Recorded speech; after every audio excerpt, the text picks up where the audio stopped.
मुख्यमंत्री योगी आदित्यनाथ ने आज विभिन्न विभागों की समीक्षा की, जिसमें उन योजनाओं को जिसको लेकर उत्तर प्रदेश सरकार पिछले 2017 से लेकर अभी तक काम कर रही है, उनको तेजी के साथ आगे बढ़ाने के निर्देश मुख्यमंत्री की तरफ से दिए गए। क्योंकि अगर हम गांवों की बात करें तो सबसे ज्यादा विवाद राजस्व से जुड़े होते हैं, जिस पर मुख्यमंत्री योगी आदित्यनाथ ने स्पष्ट किया कि तहसीलों में कोई भी प्रकरण लंबित ना रखा जाए, खास तौर पर वरासत से जुड़े हुए मामले तेजी के साथ निपटाए जाएं। और सबसे बड़ी बात यह है कि दिसंबर तक घरौनी से जुड़े हुए चीजों को निपटा लिया जाए। मातृभूमि योजना भी उत्तर प्रदेश सरकार जल्द शुरू करने जा रही है, जिसके तहत कोशिश होगी कि ज्यादा से ज्यादा राजस्व से जुड़े विवादों को खत्म कर दिया जाए। निश्चित तौर पर मुख्यमंत्री योगी आदित्यनाथ लगातार कोशिश कर रहे हैं कि प्रदेश में जो राजस्व से या कृषि से जुड़े हुए विवाद हैं, उनके निस्तारण के बाद ही गांवों में बेहतर व्यवस्था स्थापित की जा सकती है, जिसको लेकर तहसील के अधिकारियों को मुख्यमंत्री ने निर्देशित कर दिया। उत्तर प्रदेश की यातायात व्यवस्था को सुचारू रूप से चलाने के लिए उत्तर प्रदेश के मुख्यमंत्री योगी आदित्यनाथ ने आज कड़े निर्देश दिए हैं, यानी कि अवैध चल रहे स्टैंडों पर कार्रवाई करने के निर्देश दिए हैं। इसके साथ ही साथ में अवैध हो रही वसूली को लेकर के भी कड़े निर्देश जारी किए हैं। साथ ही साथ ई रिक्शा का भी परमिट एक ही जगह होना चाहिए, यानी कि उनके लिए रूट अलग होना चाहिए, उसके लेकर के भी निर्देश जारी किया है, जिससे कि यातायात किसी तरीके से कोई प्रभावित ना हो, मतलब यानी कि आम जनता की कोई समस्या पैदा ना हो, उसको लेकर के निर्देश को जारी किया है। और इसी प्रकार से लगातार अपने अधिकारियों को मॉनिटरिंग करने के लिए भी निर्देश दिया है कि चौराहे पर और जगह जगह पर जहां पे अवैध स्टैंड चल रहे हैं, उन स्टैंडों पर रोक लगाई जाए और उन्हें तत्काल प्रभाव से खत्म किया जाए। देश के प्रधानमंत्री माननीय नरेंद्र मोदी द्वारा कदम बहुत बड़ा उठाया जा रहा है। खासतौर से आपको बता दें कि बेरोजगार युवा जो सड़कों पर घूम रहे थे, उनके लिए रोजगार सृजन किया गया है। खास तौर से आज उनको प्रमाण पत्र जारी किया जाएगा। हर जिले में कहीं न कहीं केंद्रीय मंत्री मौजूद हैं। अगर गोरखपुर जिले की बात करें तो अजय कुमार टेनी गोरखपुर में मौजूद रहेंगे और अपने हाथों से बेरोजगार युवाओं को रोजगार प्रमाण पत्र वितरण करेंगे। साथ ही साथ कई विभाग में नियुक्तियां खाली थी, पद खाली थे, आज उन्हीं पर फोकस करते हुए देश के प्रधानमंत्री ने नियुक्ति पत्र वितरण का कार्यक्रम रखा है। उत्तर प्रदेश के सभी जिलों में केंद्रीय मंत्री सहित कई वरिष्ठ नेता अपने कर कमलों से बेरोजगार युवाओं को प्रमाण पत्र वितरण करेंगे।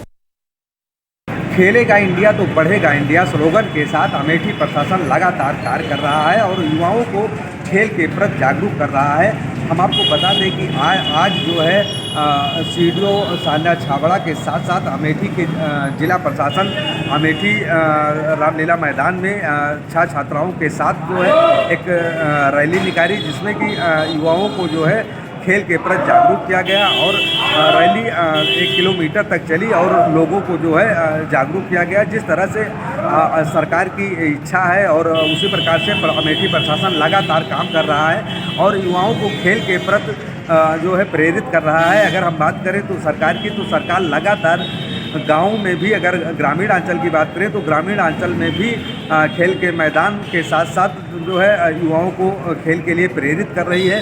तो कहीं ना कहीं जिस तरह से सरकार के साथ साथ अमेठी प्रशासन लगातार युवाओं को प्रेरित कर रहा है, जिससे कि खेल में युवा आगे आएँ और अमेठी के साथ साथ देश का नाम NH-58 पर अभी कुछ देर पहले रफ्तार का कहर देखने को मिला है। यहाँ पर एक बाइक सवार 2 युवकों को एक अज्ञात वाहन ने टक्कर मारी है। इस भीषण हादसे में एक व्यक्ति की मौके पर ही दर्दनाक मौत हुई है, जबकि दूसरा गंभीर रूप से घायल है। पुलिस मौके पर पहुंच गई है और जो शव है उसको कब्जे में लेकर मेडिकल परीक्षण के लिए भिजवा दिया है और घायल को चिकित्सा के लिए चिकित्सालय में भिजवा दिया है। आज से ठीक 1 साल पहले विश्वनाथ मंदिर के बगल में ज्ञानवापी विवाद का एक शिवनुमा आकृति मिला था। ये उस वक्त की बात है जब कोर्ट द्वारा वहाँ पे सर्वे कराया जा रहा था। पूरे 1 साल बाद आज हिंदू संगठनों ने, खास करके इस केस से जुड़े हुए वकील और वादियों ने न केवल पूजन अर्चन किया बल्कि प्रसाद वितरण कर खुशियाँ मनाई। वहीं दूसरी ओर इन्होंने मांग भी किया कि पूरे परिसर की IS सर्वे होना चाहिए, न कि केवल मिले हुए शिवलिंग को। अब देखने की बात ये होगी कि सरकार इनकी बातों पे कितना ध्यान देती है, कितनी अमल करती है, और सबसे बड़ी बात ये कि आने वाले दिनों में क्या ज्ञानवापी विवाद और भी गहराएगा, ये सबसे बड़ा प्रश्न। हमीरपुर जिले में फर्जी कॉल का एक बड़ा मामला सामने आया है, जिसमें एक युवक बालजी पांडे ने प्रॉपर्टी को लेकर के जिलाधिकारी कार्यालय के नाम को लेकर के पीड़ित परिवार को धमकाते हुए एक ऑडियो वायरल हो रहा है। युवक का ऑडियो सोशल मीडिया पर जमकर वायरल हो रहा है। युवक ऑडियो रिकॉर्डिंग में बार बार जिलाधिकारी कार्यालय से बोल रहा हूँ बताकर कि पीड़ित पक्ष पर दबाव बनाने की कोशिश कर रहा था। पीड़ित पक्ष ने शिकायती पत्र दे करके जिलाधिकारी कार्यालय में शिकायत की, तो कार्यालय से कोई भी कॉल नहीं की गई थी। जिलाधिकारी कार्रवाई करते हुए फ्रॉड कॉल करने वाले युवक को जिलाधिकारी कार्यालय में बुला करके और जिलाधिकारी शिकायत पर जो युवक था उसको पुलिस अपनी गिरफ्तारी पर लेकर के ले गई थाने, और पुलिस ने युवक पर गंभीर धाराओं के साथ में मुकदमा दर्ज कर लिया है और युवक के फ़ोन की कॉल डिटेल्स निकला करके पुलिस जांच पर जुट गई है। न्यूज़ वन इंडिया लगातार शिक्षा विभाग के बाबू की लगातार परत दर परत लगातार खबर संचालित कर रहा है। बावजूद अभी तक शिक्षा विभाग के अधिकारियों की लापरवाही के चलते अभी भ्रष्ट बाबू पर कार्रवाई नहीं हुई है। आपको बता दें, भ्रष्ट बाबू की ऑडियो वायरल होने के बाद अभी तक कोई संज्ञान नहीं लिया गया। एक ऑडियो में करोड़ों रुपए कमाने की रणनीति तैयार करते बाबू दिखाई दिया, उसके बाद अपने अधिकारी को गाली देते हुए भी दिखाई दिया भ्रष्ट बाबू। अभी तक संज्ञान लेने के बाद अभी तक कुछ अधिकारियों ने उस बाबू के खिलाफ कोई कार्रवाई नहीं की है। अब देखने वाली बात यह है कि उस बाबू के खिलाफ अधिकारी द्वारा किस प्रकार की कार्रवाई की जाएगी। महाराष्ट्र में इस वक्त दंगो जैसी परिस्थिति बनी हुई है। रामनवमी के वक्त छत्रपति संभाजीनगर में और साथ में जलगांव में भी दंगल भड़की थी। तो हम इस वक्त की बात करें तो 2 दिन पहले महाराष्ट्र के अकोला में और अहमदनगर जिले के शेवगांव में भी जातीय हिंसा भड़का है। हम अकोला की बात करें तो अकोला में एक पोस्ट वायरल हुई थी, जिसके बाद 2 समाज आमने सामने और पथरा हुआ है। तो दूसरी ओर शेवगांव के अंदर छत्रपति संभाजी महाराज की जो यात्रा मिलोन की यात्रा निकली थी उस पर खतरा हुआ है। हालांकि पुलिस ने कार्रवाई करते हुए दोनों जगह पे मिलाकर कुछ 130 से ज़्यादा आरोपियों को गिरफ्तार किया है, और जो वीडियो सामने आ रहे हैं उसके आधार पर दंगों की पहचान करके उन्हें गिरफ्तार करने का काम चल रहा है। दोनों जगह के इंटरनेट सेवा बंद है और इन दोनों जगह पे कुछ 17 लोग घायल हुए, जिसमें से 4 पुलिसकर्मी भी बताए जा रहे हैं। दुकान पर खरीदारी करने आई महिला के साथ हुई टप्पेबाजी, मुंह ढककर आई महिला ने 5000 और गहने किए पार। पूरा मामला हुआ है सीसीटीवी में कैद। पूरा मामला झांसी के कोतवाली थाना क्षेत्र का है, जहां पर एक प्रेमनगर थाना क्षेत्र की महिला कुछ खरीदारी करने के लिए एक दुकान पर आई थी, जहां पर एक नकाबपोश महिला ने उसके पर्स से 5000 रुपये और सोने के कुछ गहने पार कर दिए। फिलहाल पूरा मामला वहां लगे सीसीटीवी में कैद हो गया, जिसके बाद उक्त महिला ने पूरी घटना की जानकारी कोतवाली पुलिस को दी। फिलहाल पूरे मामले को लेकर पुलिस जांच कर रही है और जल्द महिला को पकड़ने की कोशिश की जा रही है। कानपुर के कैंट थाना क्षेत्र में एक दिल दहला देने वाली घटना सामने आई है। मामूली विवाद में फूफा ने अपने भतीजे पर एसिड फेंक कर उसको जला दिया। बचाने दौड़ी पड़ोस की 2 महिलाओं पर भी एसिड फेंक दिया।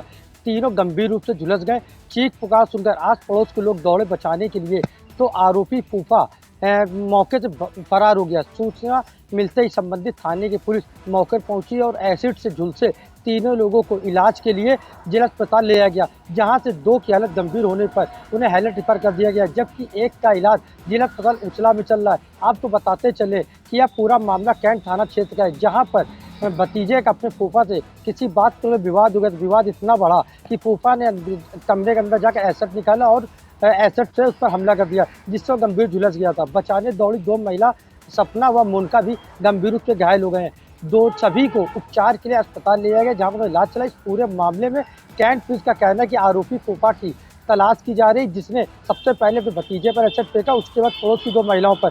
जल्द ही उस पर गिरफ्तारी कर कानूनी कार्रवाई की जाएगी। लेकिन आपको बताते चले, इस एसिड हादसे में एक महिला की जो हालत है वो काफ़ी गंभीर बनी हुई है, जिसको आईसीयू में रखकर इलाज किया जा रहा है। जल्द ही पुलिस ने आरोपी को गिरफ्तार करने का फर्जी ज़मीन बैनामा और ज़मीन घोटाले को लेकर के जिस तरीके से गोंडा में एसआईटी जांच लगी, जिसके बाद में लगातार कार्रवाई देखने को मिली, लगातार कार्रवाई हो रही थी। इसमें से एक अभियुक्त को 10 तारीख को रामपुर से पुलिस ने गिरफ्तार किया था और गिरफ्तार करने के बाद में पुलिस के सामने ही अभियुक्त ने एसिड पी लिया था, जिसके बाद में उसकी हालत बिगड़ी। हालत बिगड़ने के बाद में उसको गोंडा जिला चिकित्सालय में भर्ती कराया गया था, जिसका इलाज चल रहा था। उसके बाद में इसको जो है जेल भेजने की तैयारी की गई थी, जेल भेजा जा रहा था, तभी इसकी तबीयत बिगड़ी थी। जिसके बाद में जिला हॉस्पिटल में आज राजकुमार की मौत हो गई। मौत के बाद में नाराज अधिवक्ता यहाँ पे पहुँचे हैं और सीएमओ ऑफिस का घेराव किया है और कई मांगे इन लोगों ने रखी है। और जिस तरीके से जो मौत हुई है, इसमें पुलिस को ये लोग दोषी बता रहे हैं और पुलिस बता रहे हैं कि पूरी तरीके से इसकी पूरी जांच कराई जाए और जांच में जो भी दोषी हैं उनके खिलाफ सख्त कार्रवाई की जाए, क्योंकि ज़मीन घोटाले में पहले भी एक अभियुक्त की जेल में मौत हो चुकी है। जिस तरीके से ज़मीन घोटाले में SIT जाँच कर रही है और इस मौत के बाद में अब इसकी बॉडी को PM हेतु भेजा गया है। अब जांच होने के बाद में देखना होगा किस तरीके से कार्रवाई होती है। तेज रफ्तार कहर का आए दिन कोई न कोई व्यक्ति हो रहा है शिकार। ताज़ा मामला रायबरेली के सलोन थाना क्षेत्र के जगतपुर मार्ग का है, जहां पर तेज रफ्तार ट्रक ने बाइक सवार को टक्कर मारी और वहीं पर बाइक सवार की मौके पर हो गई मौत। और मौत होने के बाद जहां परिवार में कोहराम मच गया, वहीं मौके पर पहुंची पुलिस ने मृतक के शव को कब्जे में लेकर दूसरे युवक को CSC सलोन भेजा, जहां पर उसकी हालत गंभीर बनी हुई देख उसे जिला अस्पताल रेफर जरूर किया गया है। फिलहाल जिस तरह से लगातार तेज रफ्तार का कहर देखा जा रहा है, इस पर पुलिस विभाग और ट्रैफिक विभाग को ज़रूर एक्शन लेना होगा और उस पर मुस्तैदी से काम करना होगा, क्योंकि रात हो या दिन हो, लगातार जिस तरह से ओवरलोड ट्रक निकलते हैं उन पर अंकुश नहीं लगाया जा रहा है, तो इसके कारण कहीं ना कहीं से लोग अपनी जान से हाथ धो रहे हैं। फिलहाल अब देखना ये होगा कि इस पर जिला प्रशासन और पुलिस प्रशासन कितना गंभीर होता है और इन पर क्या कार्रवाई करता है, ये आने वाला समय तय करेगा। भीषण गर्मी और बढ़ते हुए तापमान ने राजधानी वासियों की मुसीबतें बढ़ा दी हैं। एक ओर जहां राजधानी के लोग भीषण गर्मी का सामना कर रहे हैं, तो दूसरी ओर ट्रांसफार्मरों में आग लगने का सिलसिला लगातार जारी है। जिस तरीके से तापमान लगातार बढ़ रहा है, ऐसी परिस्थितियों में राजधानी के तमाम ऐसे ट्रांसफार्मर हैं जिनसे विद्युत की आपूर्ति की जाती है, लेकिन वहां पर समय पर सफाई ना होने के कारण शॉर्ट सर्किट की वजह से आग लगती है, जिसके कारण बिजली विभाग को हर दिन लाखों रुपए का नुकसान हो रहा है और आम जनता बिजली ना आने के कारण परेशान होती है।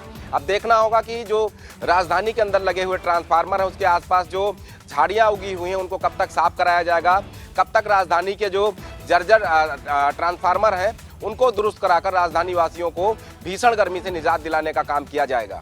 भीषण गर्मी और बढ़ते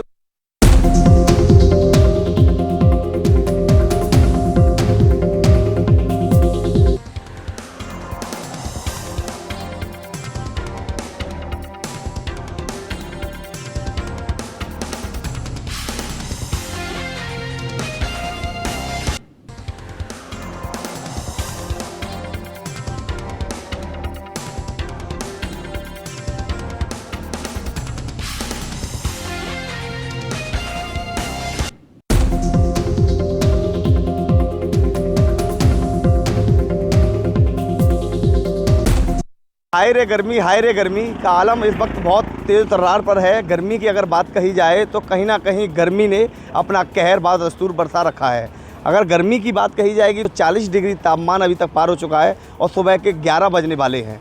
तो तमाम ऐसे वादे हैं जो गर्मी को लेकर प्रशासन द्वारा किया जा रही व्यवस्थाओं को नहीं देखा पा रहे हैं। कि अगर व्यवस्थाओं की बात कही जाए तो कहीं ना कहीं ऐसी व्यवस्थाओं से लोग परेशान हैं, क्योंकि जो तापमान है वो 40 डिग्री से ऊपर है। उसके बाद भी स्वास्थ्य विभाग की जो सुविधाएं हैं वो कहीं ना कहीं लोग वंचित रह पा रहे हैं। इस समय जनपद जौनपुर का पारा पहुंचा है 35 डिग्री सेल्सियस, जो कि जिस हिसाब से मौसम विभाग ने 20 मई तक अलर्ट जारी किया है कि इसी तरह की यहाँ पर भीषण गर्मी होगी, जिसको लेकर यहाँ पर सभी लोग भीषण गर्मी को देखते हुए सभी लोग शीतल पेय पदार्थ का इस्तेमाल कर रहे हैं, ठंडी चीज़ों का इस्तेमाल कर रहे हैं। जिस हिसाब से यहाँ पर सूर्य भगवान आग उगल रहे हैं, उसको देखते हुए यहाँ पर जिसके पास जिसके जरूरी काम होता है वही घर से निकलता है तो सभी तमाम सावधानियों को इस्तेमाल करके निकलता है। पैर पर गमछा निकलता है, उड़ता है। उसके बाद शीतल पेय पदार्थ का इस्तेमाल करता है, जिससे गर्मी पूरी तरह से उनके ऊपर हावी न हो पाए, जिसको लेकर क्योंकि मौसम विभाग जिस हिसाब से अलर्ट जारी किया है कि 20 मई तक इसी तरह की भीषण गर्मी होगी, इसके बचाव के लिए सभी लोग यहाँ पर शीतल पेय पदार्थ का इस्तेमाल करके अपनी गर्मी को कम करते हैं। और तमाम लोग अगर ज़रूरी काम होता है तभी घर से निकलते हैं। काम ढलने के बाद ही यहाँ से सभी लोग निकलते हैं। दोपहर में हर लोग निकलने से बचते हैं, क्योंकि जिस हिसाब से जनपद जौनपुर का 37 डिग्री सेल्सियस पारा चढ़ चुका है, सुबह से चिलचिलाती धूप में सभी लोगों को काफ़ी परेशानियाँ बढ़ रही है, दिक्कत हो रही है आए दिन यहाँ पर। क्योंकि जिस हिसाब से मौसम विभाग ने कहा है कि 20 मई तक इसी तरह की गर्मी पड़ेगी। अयोध्या के एक बीज विक्रेता पर नकली बीज बेचने का आरोप लगा है। भारतीय किसान यूनियन राष्ट्रीयतावादी के कार्यकर्ताओं ने आरोप लगाया कि वो दुकानदार नकली बीज बेचता है, जिससे किसानों की पैदावार 40% कम होती है, जिसकी शिकायत जिलाधिकारी से भी उन्होंने की है। इसके साथ साथ जिला कृषि अधिकारी से भी इसकी शिकायत की गई है। किसानों का आरोप है कि दुकानदार 2 प्रकार के बीज रखता है, एक दिखाने वाला और एक बेचने वाला, जिससे किसान जो खरीद कर ले जाते हैं उससे केवल किसानों की फसल का 40% ही उत्पादन हो पाता है, जिससे किसानों को काफ़ी नुकसान होता है। माना जा रहा है कि जल्द से जल्द जिलाधिकारी से शिकायत होने के बाद और जिला कृषि अधिकारी से शिकायत होने के बाद दुकानदार के ऊपर कार्रवाई भी हो सकती है। बिजनौर में एक वीडियो तेजी से वायरल हो रही है, जिसमें पेट्रोल पंप स्वामी के कर्मचारियों से मारपीट कर दिखाई दे रही है। उसकी जांच जैसे ही एसपी नीरज कुमार जादौन को ट्वीट किया गया तो उन्होंने आदेश पुलिस को किए और पुलिस ने तत्काल प्रभाव जांच कर पता लगाया कि ये वीडियो नगीना पेट्रोल पंप की है। जी हां, आपको बताते चले नगीना में पेट्रोल पंप पर जो पेट्रोल पंप स्वामी हैं और सेल्समैन हैं, उनके साथ इस बात को लेकर मारपीट की वो कारण तो अभी नहीं पता चल पाया, लेकिन मारपीट में वीडियो में साफ दिखाई दे रहा है कि मारपीट सेल्समैन से की जा रही है, जिसमें कुछ महिला और कुछ जेंट्स भी दिखाई दे रहे हैं। जी हां, आपको बताते चले पुलिस ने फिलहाल पेट्रोल स्वामी से तहरीर ले ली है और जांच कर रही है। जांच के बाद ही पता चल पाएगा कि मुख्य कारण क्या रहा और क्यों इन्होंने मारपीट की। लेकिन आपको बता दें, जब से बिजनौर में एसपी नीरज कुमार जादौन आए हैं तो क्राइम पे पूरा कंट्रोल दिखाई दे रहा है। कहीं ना कहीं अगर कोई भी पीड़ित तहरीर देता है तो उस पर कार्रवाई होती है, चाहे वो बड़ा आदमी हो चाहे वो छोटा हो। इसी कारण आज फिर पेट्रोल स्वामी की तहरीर पर जांच चल रही है और जो बात निकल कर आएगी सही कारण का पता चलने के बाद ही कार्रवाई की जाए। यूपी के बुलंदशहर में 80 वर्षीय महिला की वृद्ध की निर्मम तरीके से हत्या कर दी गई। हत्या इस कदर कर दी गई, लूट के बाद हत्या को अंजाम दिया गया है। जिस कदर महिला के साथ में बॉडी पर निशान हैं मारपीट के, ऐसा लगता है कि पहले महिला के साथ मारपीट हुई होगी फिर लूट हुई होगी, ये परिजनों ने आरोप लगाया है। हालांकि पुलिस बल मौके पर मौजूद है और घटना की बारीकी से जांच की जा रही है। पूर्व में भी इस गांव में पहले 1 साल पहले एक मंदिर पे भी घटना इसी तरीके से घटी थी। हालांकि पुलिस ने कुछ घंटों के बाद में उस घटना को खुलासा कर दिया है। पुलिस बल मौके पर है, थाना प्रभारी पूरी बारीकी से जांच की जा रही है। हालांकि आप तस्वीरों में खुद देख सकते हैं कि परिजनों में बुरी तरीके से कोहराम मच चुका है, बुरा हाल है रो रो के।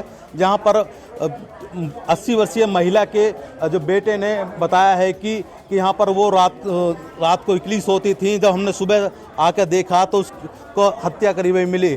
उन्होंने साफ साफ आरोप लगाए हैं कि लूट के बाद हत्या को अंजाम दिया गया है।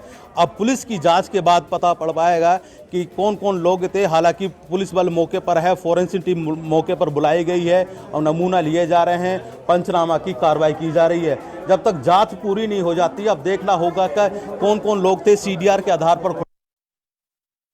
कानपुर के साड़ थाना क्षेत्र के कुड़नी गांव में दबंगों की दबंगई देखने को मिली, जिसका वीडियो सोशल मीडिया पर तेजी से वायरल हो रहा है।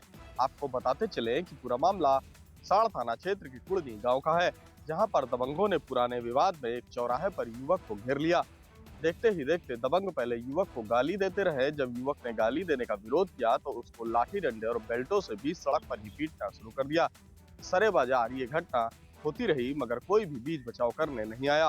काफी देर तक मारपीट होता देख एक युवक जब बीच में आया तो दबंगों ने उसकी भी बेल्टों से पिटाई कर दी, जिसका वीडियो भी सोशल मीडिया पर तेजी से वायरल हो रहा है। ऐसे में कहीं ना कहीं से जहां दबंग खुलेआम वारदातों को अंजाम दे रहे हैं तो कानपुर कमिश्नरेट पुलिस इससे पूरी तरीके से अनजान बनी हुई है।